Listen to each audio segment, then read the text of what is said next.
Okay. Well, welcome to Heller Barnes Ask Us Anything. Today, our guest star is going to be Eli Harris. Eli ran into the same problem that I did this morning. I had a near panic attack, but actually, I was pretty calm. I was pretty happy with how well, and that it was that Facebook had a worldwide outage, and a bunch of us couldn't log in, including me, including Eli. And when we originally booked this thing, we've communicated for years over Facebook Messenger, and we had a message this morning, but then he's ghosted me, and I think he can't log in. So, but I had sent him all the stuff so this is the fun of live. All right. So it happens. I'm going to put up his website. This guy is amazing. Let me go ahead and type that in. Yeah, I'm Eli Harris, and I'll talk about him. So last night, and then Johnny Heller and I last night stayed up a little later than normal. Heller was in town for the Audies. So for those of you who don't know, every year there's an annual audiobook kind of a award show for audiobook narrators, and audiobooks get nominated, and it's like the Oscars or the Emmys or this other stuff that's here in LA. I happened to be, when I mapped it to go to the hotel where it was 19 minutes away from my house. So I went ahead and uh, I went over, and I was there the last 2 nights, kind of out a little later, just talking to people that I don't normally see other than on the wires. I've known a bunch of these people I've been doing this for a decade. So I know hundreds and hundreds and thousands of people. And Heller was in town for it with Joanna Perrin and a bunch of other people, Scott Brick, and attended their course and had a great time and a bunch of cool things. Great people, and seeing people in person again is a joy. So if you're thinking of going to some of the events this year, do it. It's amazing to put the faces and the real people. So now yeah, so it's crazy. So they've had a worldwide outage on Facebook, and I don't want to spend much time on this because many of the people will be watching this another day, another time. But one of the things that I have enabled, and I highly recommend that you enabled, is two-factor authentication. Although it didn't work today. So first it told me I couldn't log in. So then it's like, really? So I thought I was hacked, like almost everybody else had the momentary, holy moly. And that wasn't exactly what I said to myself. And so if you don't know about two-factor authentication, here's one of the things about the audiobook business, the voiceover business. Nobody gets in this business in order to become comfortable with all the tech stuff. But on the other hand, it's only getting worse. So even my mom, who's in her 80s, is constantly learning new things about her phone. And I highly recommend that you do the same. And you can do whatever you want. But I constantly talk to my mom about this, and we all do this. For my mom to communicate, this is really totally on topic, but for my mom to communicate with her grandchildren, my kids, most of the time they don't answer the phone anymore. They'll answer a text within 30 seconds, but they won't answer the phone they will call grandma back. They'll call me back because they kind of go, he's old. I text them most of the time and say, hey, call me. If I call them, they won't pick up. If I text them, hey, call me, they'll call me at some point. So what's the takeaway? So first thing I did, I would definitely had oh no, am I being hacked? And so nobody gets in this business in order to be technical, but the excuse of I'm not technical is going away, and something that all of us have to embrace at some level. That oh yeah, my mother would. So Tom just says, my mother would have hated digital. He's not alone. None of our mothers, and even us, some of us, I'm in my 60s, and I don't love every aspect of it, but I can't live without it. And in order to communicate with people, we're going to get better at the computer. We're going to get better at how we're organizing the computer. We're going to get better at so many things because we have no choice. Or we do have a choice. You always have a choice. But to say in this day and age, the comment that I'll hear sometimes, but it's going away, "I'm not technical," or, which may be your exact state right now. That's cool. But it's not. I don't allow anybody that I work with to keep telling me that out loud. If you wanna say it to yourself, have at it. Don't tell me that. I'm not gonna say I don't put up with it. It's that I do say constantly to people, "Right, but in order to be successful in the voiceover business anymore, to be successful in the narration business, we are required to know something about the computer." And the more you and it builds on itself.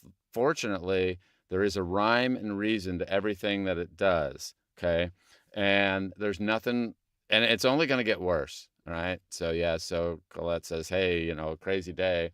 Um, you know, anyways, I did panic, sort of. I mean, I didn't really panic. I think I was pretty calm about it compared to most people, and I but it wouldn't set. So I start resetting my password. I've done that 100 times. And then I have my phone set up. So let's back up. There's a thing called two-factor authentication. All it basically says, and you need to enable it in this day and age. People hack passwords all the time.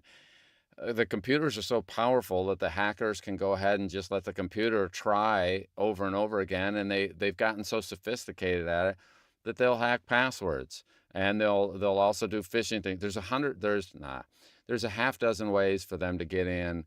And when you're looking at um, every site that's important to you, be sure to enable two-factor authentication. And what it does is, after I tell it I want to reset my password, which I did this morning, it then is supposed to send me a confirmation on my phone to confirm that it's me.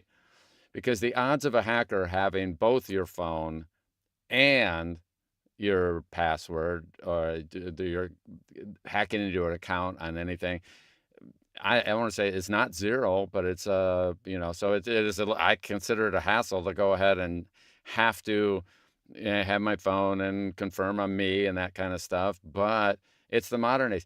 My mom still says, "Yeah, I know, but we didn't lock our car doors when we were little." Yeah, yeah, yeah, Mom, that's true. Nobody locked their car doors. Nobody. And there are people. I talked to somebody just recently, and they told me wherever they live, they don't lock. They're in Wyoming. They're in Montana. I don't know. I don't remember, but I do remember them saying, "Yeah, we don't lock our doors here." They had lived in California and they moved someplace, and they just said, "Hey, we don't have to lock our doors here." And it's like, hats off to you. We're just in the habit now. We lock everything. When I went to the Audis last night, I parked 100 yards away from the hotel in Hollywood, and thankfully, it was in a part of town where when I first moved to California, I went to school in Hollywood. That's where the music school was. It's on a famous corner right close to, I mean, just downtown Hollywood. And so for the first year of my California life, I was walking around down there. Well, where I parked last night was less than a football field away from the hotel. And yet I'm looking around going, because it's in the hotel is a great hotel, killer hotel. I mean, really nice place. But the area is a rough area at night. It's not someplace that I would say, I don't like walking around by myself. I do have some martial arts training, which I'm smart enough to know that you have to be situationally aware. I did not have my wife walk next to me. I dropped her off at the hotel. I went and parked the car. I was close. Uncomfortable, okay? Meaning I got to lock the car. And I'm wondering, hey, if I come back, are someone going to have smashed out my window? Because I could see glass on the road, okay? So it's just a part of modern life. I lock my doors. You lock your doors. Most of us, unless you live in one of those cool places where you don't have to do that, fantastic. Hats off to you. Not my reality. And technology is a bigger and bigger and bigger part of our life. Yeah, rock on Wyoming. If that, you know, so so it's, yeah. Oh, look at this. So can't say this is normal. Can't say enjoy. I didn't see you said Don's courses. Okay, the terror is gone. I just saw the terror is gone. That's really the part. And Colette's saying, She's enjoying the tech now. You don't need to enjoy it, and I'm not saying that you will, and I'm not saying my course, whatever. But the big picture is this, and it will continue to go on, and it will get worse, or it'll get better. Those of us who embrace at some level the fact that I have to learn, if you've ever, for those of you that switched and you're driving an electric car, it's just different.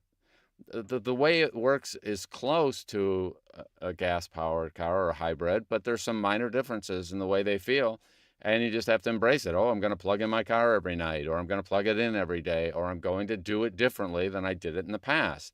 And you get to learn some new things, but we're not going backwards. So whatever you hate, so just don't say out loud, I hate the tech.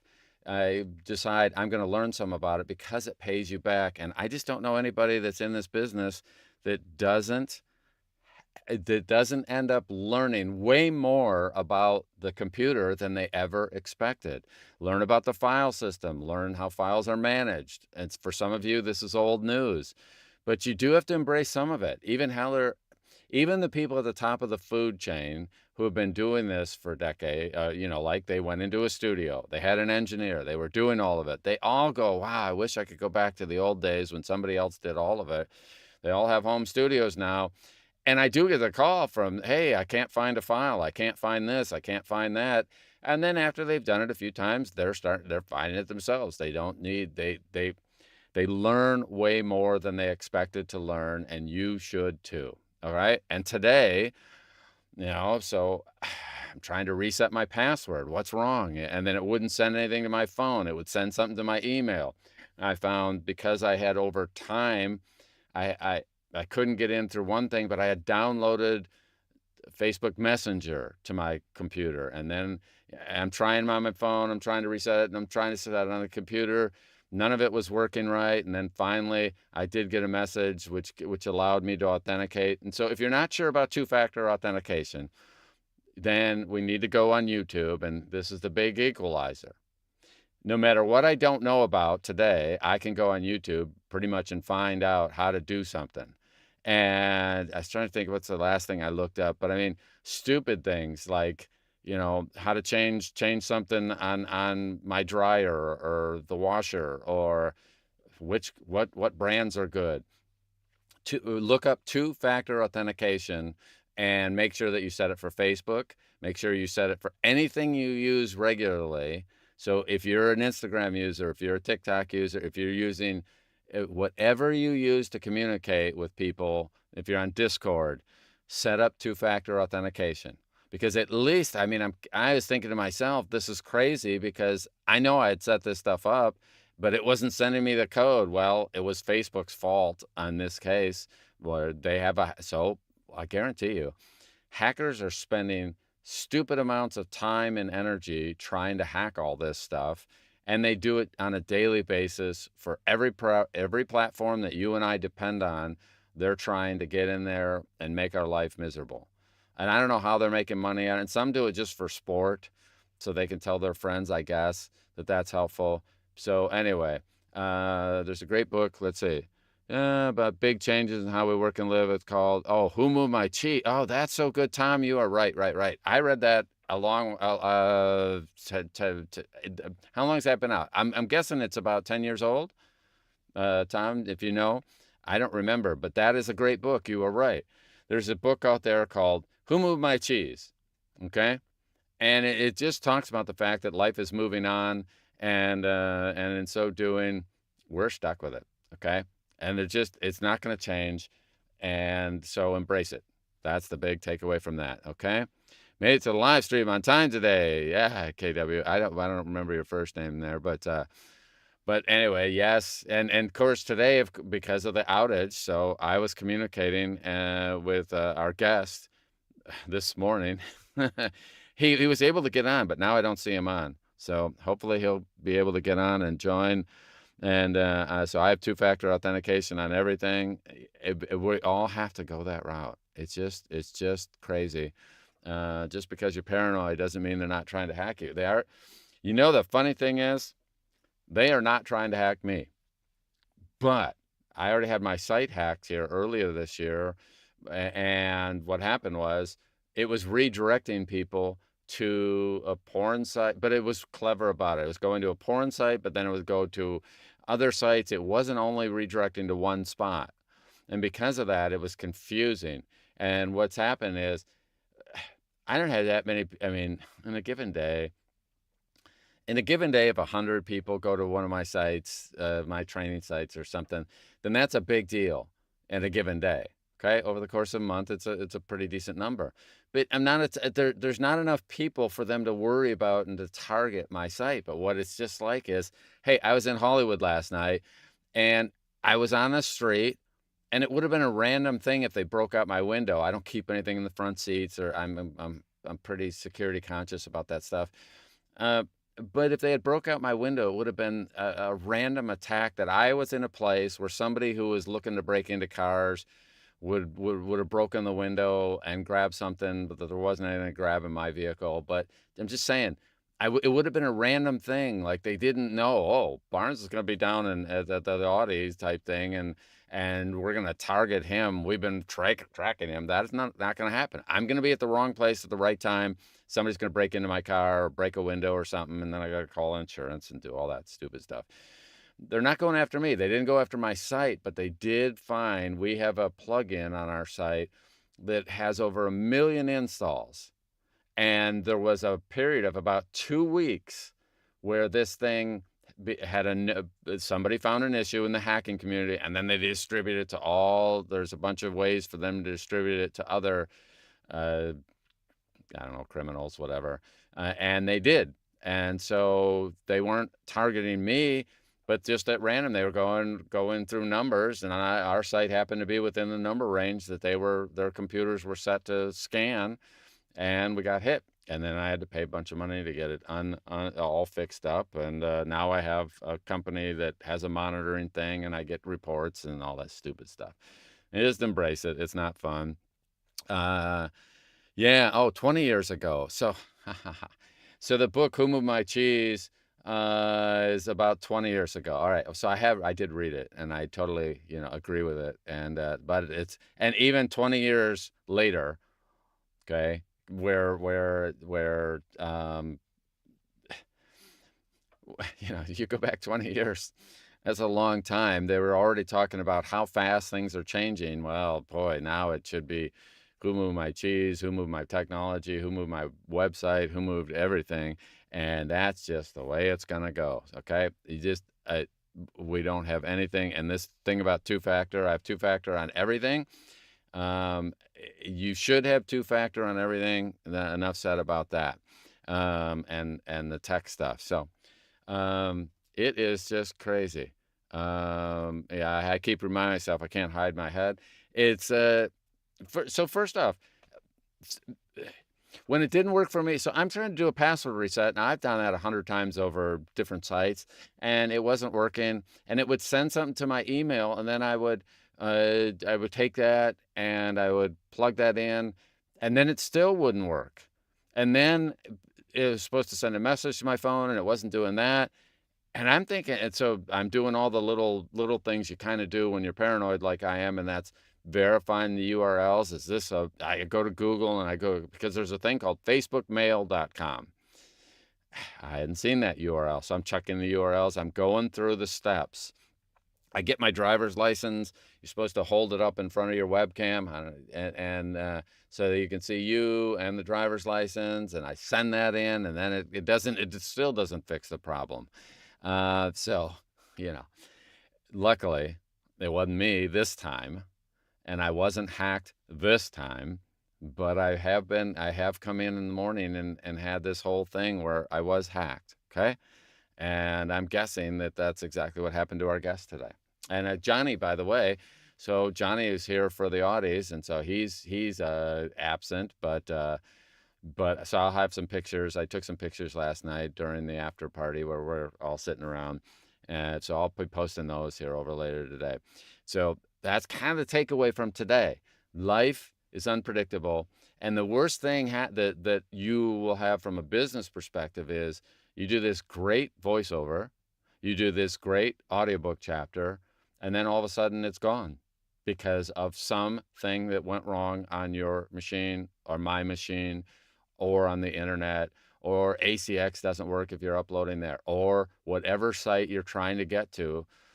When a company like Facebook, who runs some of the largest server farms in the world, Amazon, there's a couple others, Google, Microsoft, those companies still have problems, and we can't solve all of them ourselves, but we can protect ourselves, and learning a little bit more helps. So learn more than you think you need to. Our goal, though, is to get it to where 95% of our energy should be focused on the performance.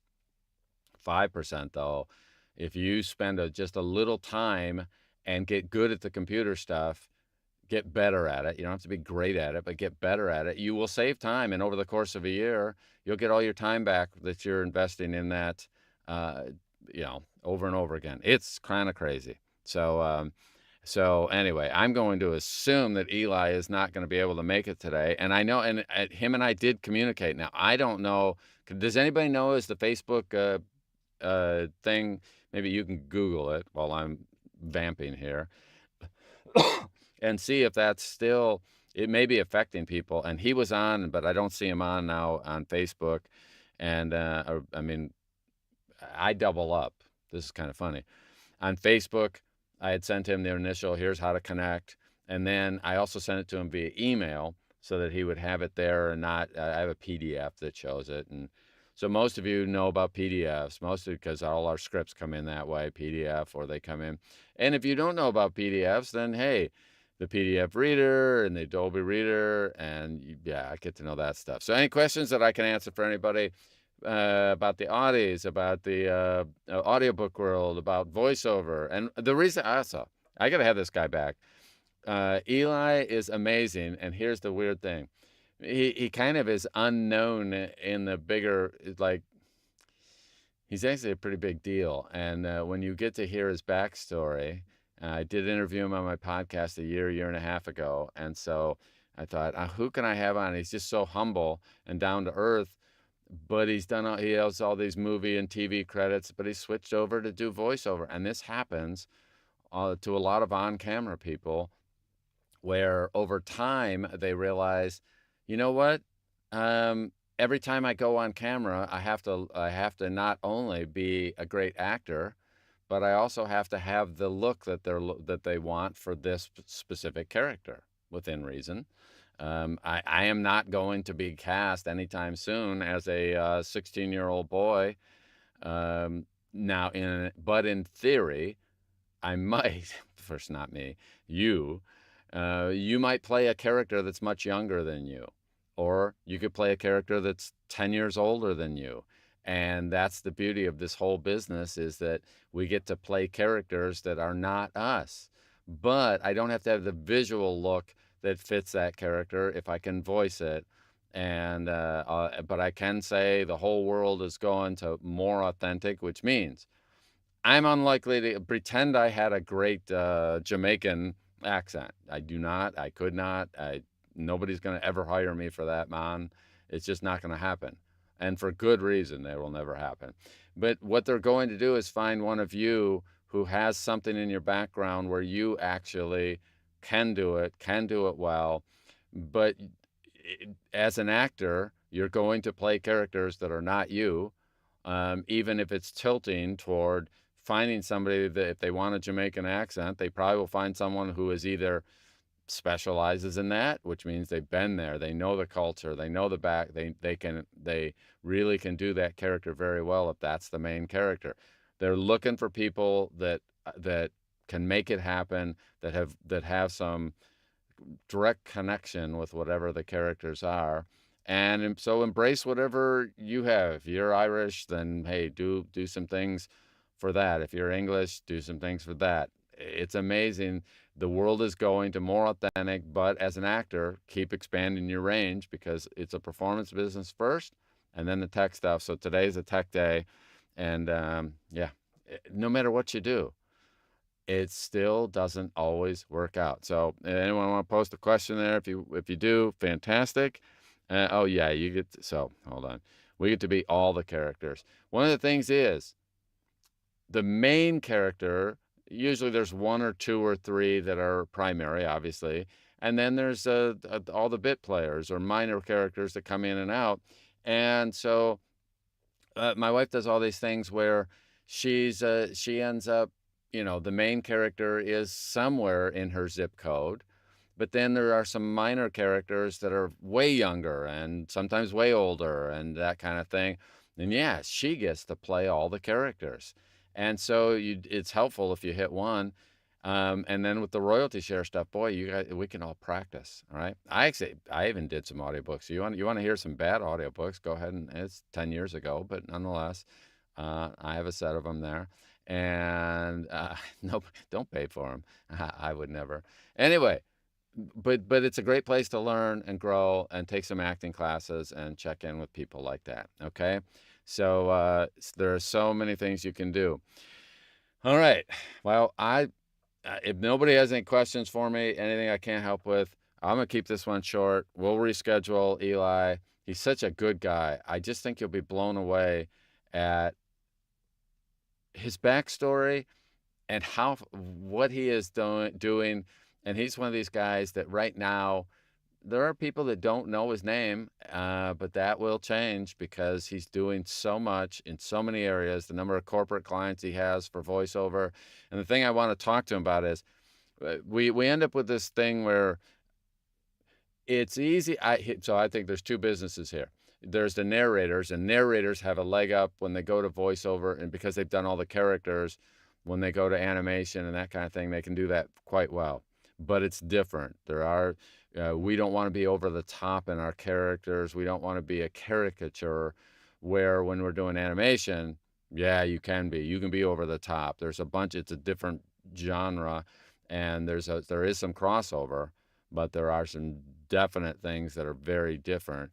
And it's kind of like engineers. I started as a music engineer, and I see some of the newer engineers make the same mistakes that I did. I made a bunch of them because I assumed, oh, if I can handle 40 mics at once, then how hard can one mic be? Well, it's not hard, but it is different. Or there are subtleties like everything else in life, and that's the thing. Eli has done all this stuff that so many narrators would like to do. I have to admit that the voiceover world tends to pay much more, but it's easier to get narration work. It's harder to get constant voiceover work and maintain a career.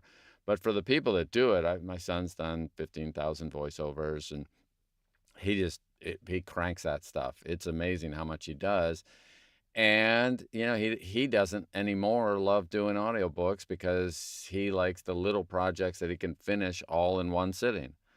And that's a different thing. And even Johnny Heller, he's taking coaching, cracks me up, but it's typical of the people that are moving forward. He's taking coaching in an area where he can work on he wants to be booked for more voiceover things. Why? It expands his range. It expands what he's doing. It gives him a whole nother thing to look at because obviously when it comes to narration, after you do 1,000 of them, you both get good at it, but you also realize, hey, you know what?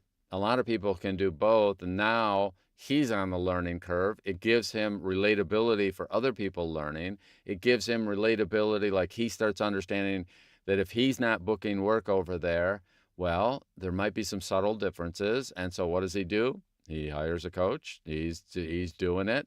He's practicing.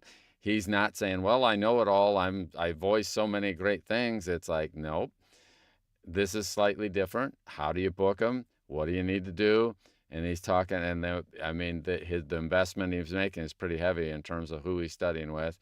But it does give him perspective when you and I come to him and say, hey, I need help in this area or that area. He knows how it feels to be a student and a coach at the same time. And I do have this little thing. Most of my life, the people that I've been most impressed with as a coach, they're also students. Now, that it may not be the same area, but it's one of the little things that I look for in mentors and coaches is what are they learning? And you can ask, hey, what's your hobbies? And in my mind, well, in my experience, the best ones are always those who are dual, and they should be. We're students for life. It's a lifelong thing. And you end up doing both. And when you do both, you end up learning about what it's like when somebody else, like people come back to me, oh, I hate to ask a question. It's like, hey, come on, let's go play pickleball. And you'll hear me asking 400 questions. I've hired a coach. I have a coach for pickleball. And I know people are sick of it, but it's a good example because in that area, I'm a novice. And I sit there going, crap. And I'm swearing at myself. And I try to, so the coach says, do this. And then, by the way, I have to practice. Okay. Just like you need books to practice, you need voiceovers to practice, you need to be practicing. There is no magic that just because I know, and I get in this weird case where I know a crazy amount about performance because of playing music, but that doesn't make me a great narrator.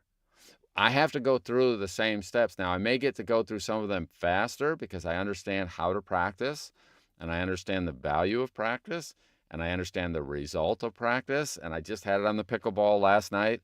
I played yesterday. There's a gentleman and I that practice virtually we're scheduled every single day in the evening. We have a standing appointment and we've been doing this now for about a month. And we played a game last night and some things worked and we looked at each other and just said, finally, because we both said last week we were frustrated that we had practiced a bunch, and when we went out to perform in a real game, some of the stuff didn't work. We were for a set of reasons, but mostly because we had not done enough practice. So people underestimate, and when you're looking for mentors and looking for coaches, one of the reasons why I just have so much respect for the Hellers in the world is that he is constantly learning new things, and he's both roles, and therefore when you work with him, you instantly get a sense of, okay, he doesn't think I'm an idiot because I don't know something. He has his areas where he realizes he doesn't know everything. It's been my whole life where I'm studying something that I don't know anything about, and it is frustrating for all of us at points. And you still, if you're with a good mentor, a good coach, they can help you get through the mental part of it, because in the end, the people that have the best chance of winning are going to be those who play the odds. And I'm going to give you a book recommendation here. I got to put, so what is Tom saying here? Yeah, Patrick Murphy, his career has always been diverse. So he's never been out of work the last 40 years.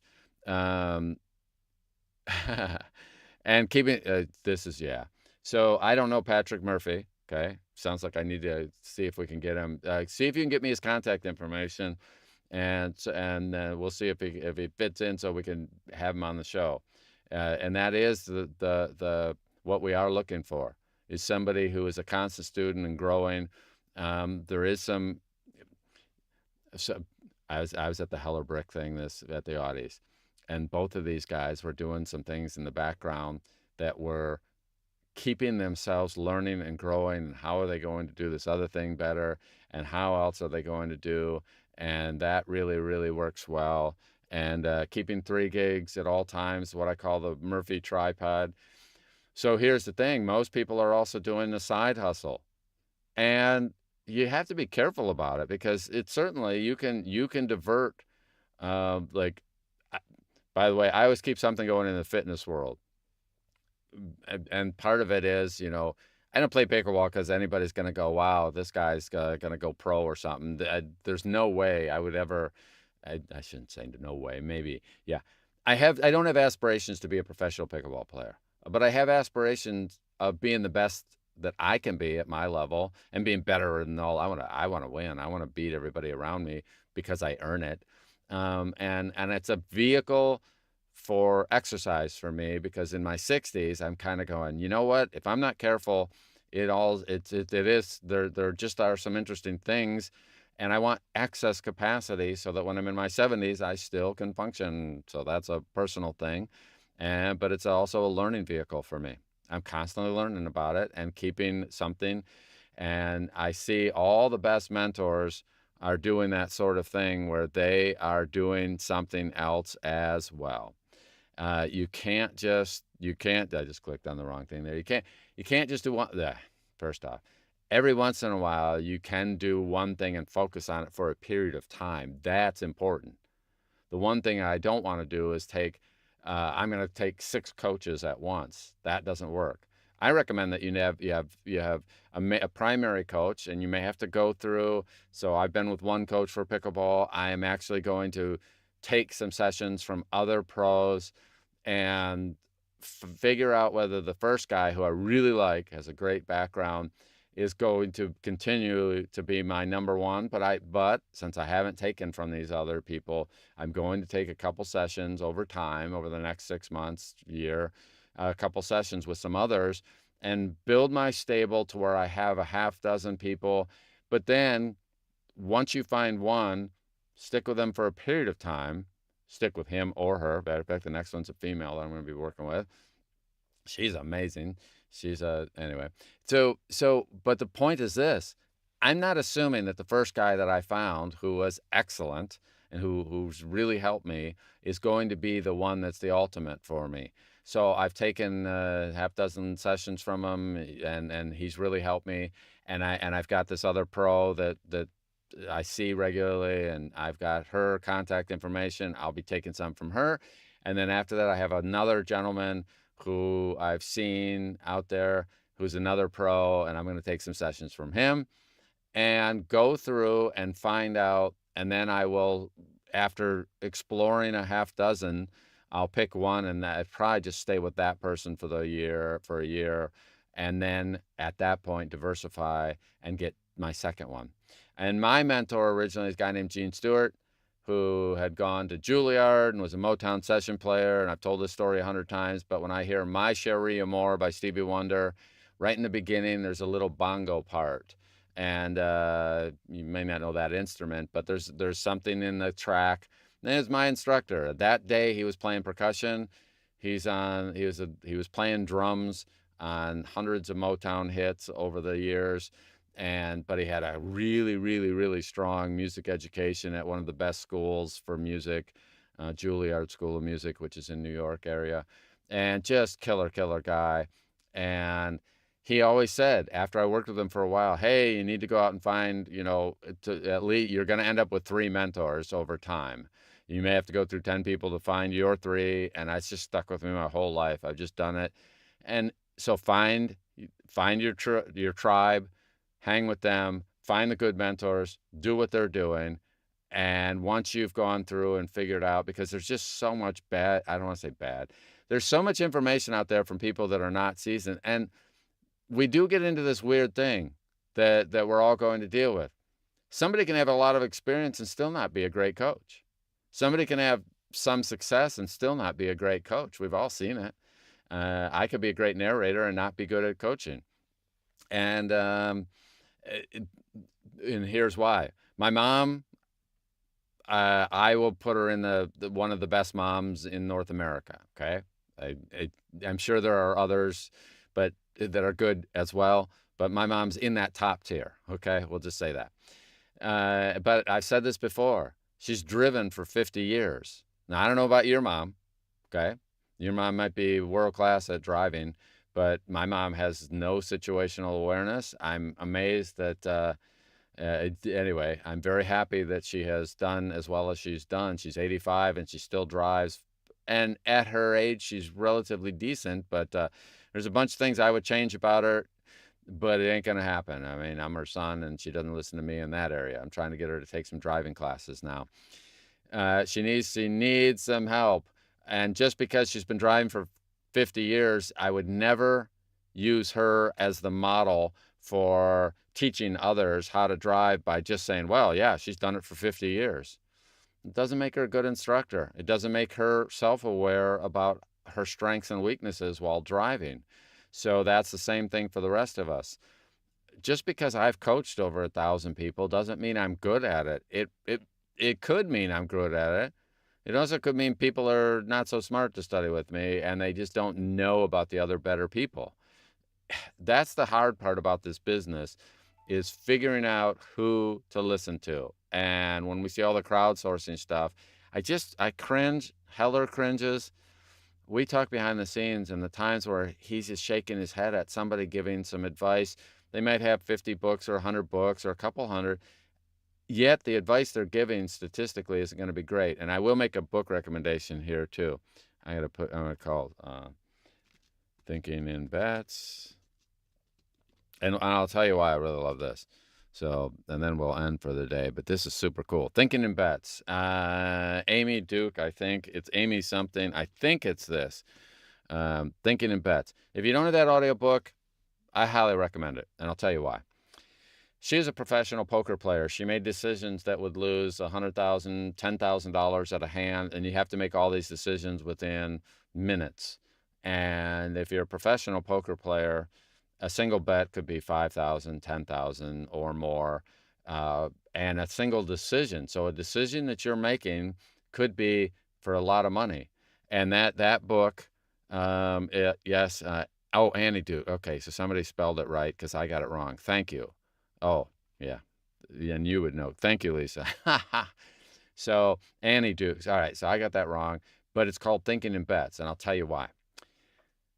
Amateurs think in absolutes. I just heard this quote last week. I got to get the person who said it, and I just think it's absolutely brilliant. Amateurs think in absolutes. How do I read this? What character, what accent should this be? Which exact thing? And they want to take it away and say, this is how I always do it. Professionals, pros, people at the top of the game think in probability, think in percentages. So amateurs want one answer to it. You know, how do I do this? It's this. How do I make pizza? Oh, well, here are the 5 steps. Here's the recipe for pizza. There's 40,000 recipes for pizza. And as you get more advanced, then you start playing the odds. And what happens is this gal was a professional poker player. Today she helps corporate America, corporate world, get the most out of their decisions by understanding the fact that even if it's a 95% chance that something will go a certain way, 5% of the time it will fail. Now, you and I kind of think about it. Most people that don't think like a pro poker player who turned into a business guru type, we want to go, wow, if there's a 95% chance of success, I'm a shoo-in. And then I'm ticked off that if I'm in that 5%. But the reality is, yeah, you make your bets. And so her mentality about making a decision and being able to live with the fact that no matter I eliminate and I get myself in a position where I'm going to get almost everything right, still in any one case, I can be the outlier case and have that 5% happen, even though I've done everything. But here's the cool thing about the way the pros think. They're doing the things that have the best chance of success. And then they don't, it doesn't, I don't want to say it doesn't ruin their day. They still feel bad when something doesn't work, but they know that if that decision came up again, they would do the same thing because they know the odds and they know what they're working through, and you should do the same thing. And I just can't, that book is so good. And it changed the way I looked at decisions. And both my wife and I, Lisa and I, were sitting around going, wow, you know, we would have, if you do something once or you do something 5 times and it works, you think that's the way to do it. That's not a big enough sample size, and there's so many hundreds of little things that she has in that book. So definitely go get Thinking in Bets. And if you do that, and you take nothing else away from today, but get that book and you listen to it. It's in audio. That's what I do, just like the rest of you. Shane Parrish, thank you. That's good. That's right. Amateur, and so I'll get the real quote for next week. And but just amateurs want one answer, and I see it all the time in this business. And then you go into the groups, and people that are knowledgeable about things, we always are. You'll notice one thing. I tend to phrase things so that it's probability. if somebody says, oh, this went wrong, my answer is going to be something like, that implies X. and check out some of the things that I post. You'll see me say that implies X or Y. And why do I say that? It's because 99% of the time I know the answer, because I've dealt with so many hundreds of problems over the years, and that I know, heck, probably the reason that that's going wrong is this. But I've learned that if I say this and they're that one outlier, and I had it come up this last week where somebody had a problem and I answered, and they had the outlier problem. And luckily I had phrased it in a way, luckily for me, I was comfortable that I didn't say this is the answer, and I would have been absolutely wrong in that case, despite the fact that probably 98% of the time I actually had the right answer. This person had the outlier case. And so we tried to solve it. People offered suggestions, and other people did. I did in the thread. And then I ended up doing a Zoom call with the person because the suggestions weren't working. And I go, cripe. Yeah. I forgot about this one case that can come up. But when I saw it, okay, interactively, then we were able to solve it. But if I hadn't seen it, I had forgotten about it, something that I only see once every couple of years. And so Thinking in Bets, if you take nothing else away from today, go get that book, listen to that book, get comfortable with what's going on. And I appreciate you all being here. And I'll be next week. Let me think. Barbara Rosenblatt is scheduled to be on. Now, Heller, when he schedules people, what's funny, almost nobody turns us down. It is so rare. It is just embarrassing as we tell people, hey, do you want to be on? The people that we go after are people that have a lot of options, okay? And they say yes. We are booked out so far in advance. It's embarrassing. I don't even tell everybody, because it's the list, and we're a couple months out, and the list of yeses have just been wild to me. And so I'm thankful for that. And then when someone can't make it, Eli Harris will be back with us. I know, I've known him for a couple of years. He's been on my podcast. Great guy. You'll love it. And if you have people that you think that we should have on the show, be sure to send them to me, send them to Johnny behind the scenes. We're always looking for great guests, but it is amazing that we have so many people lined up, that I'm really, really humbled that they're willing to talk to us for some time. So you have a fantastic week. Get thinking in bets. I'll get that banjo. Thank you for the amateurs quote that Shane Parrish, and I should have had that top, but I couldn't remember who it was. But it's just such a great thing. And just know, as you're learning, do not take anything that anybody says as the one answer. Most of us who are a little more seasoned, we are giving an answer, but not always the answer. We're playing the odds. I know what the odds are for a lot of these things, that I got a 90% chance, a 95% chance of being right.